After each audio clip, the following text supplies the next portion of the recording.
Knights are a big part of the media nowadays. You see them in television, movies, books, and video games. But a lot of people just see knights as everyday heroes that go to save a princess from a fire-breathing dragon atop of a tower.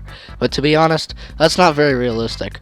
So today, you will learn about the different levels to knighthood, along with their code that every knight must follow. But first, let's learn about the history of knights.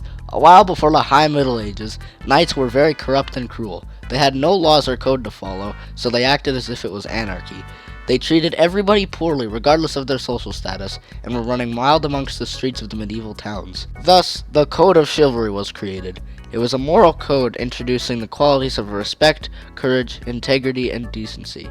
There are also many rules involved in the Code of Chivalry, such as to fear God and the Church, to be loyal to the Lord, to be courteous to women, to fight for the well-being of others, to protect the weak, to obey those who keep authority over you, to never turn back on a foe, and to speak the truth.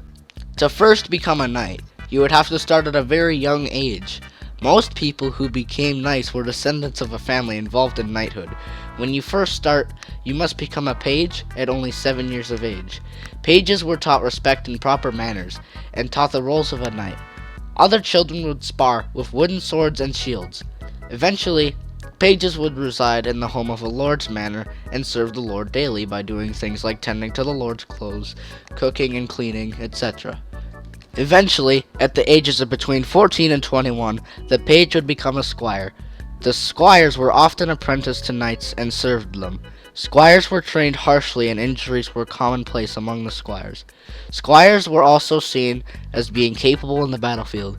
They were also focusing on learning how to joust properly with a lance. The tool used to practice was called the Quintain. The Quintain consisted of a shield and a dummy hanging from a swinging pole. The squire would hit the shield with the lance and cause the entire thing to rotate, and the squire would have to avoid the swinging poles while on horseback. Squires also learned about attacking castles and learned about siege weapons like the trebuchet and the battering ram, and also learned how to scale the walls of a castle.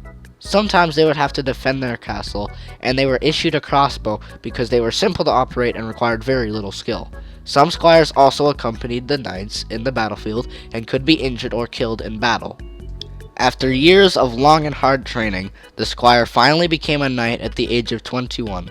In some cases, the squire was knighted earlier than that as a reward for bravery out in the battlefield.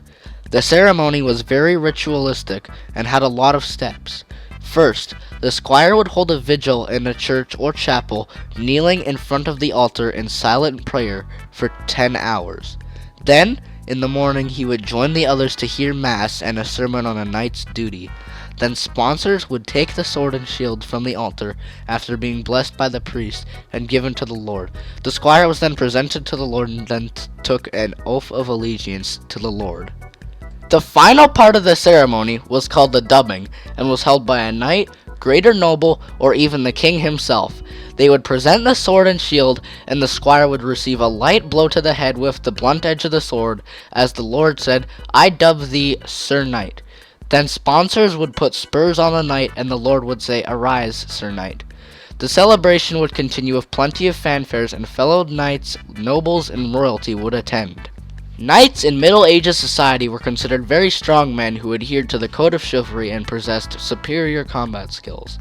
They were expected to be ready to fight on the battlefield at all times. If a knight had ever breached the Code of Chivalry, the knight would have been seen as someone who committed a crime against the church and would be sentenced to death. Other punishments were also being disgraced. When a knight was disgraced, his spurs were hacked off and his shield hung upside down as a sign of dishonor. Knights lived a very dangerous life behind all of the honor and valor.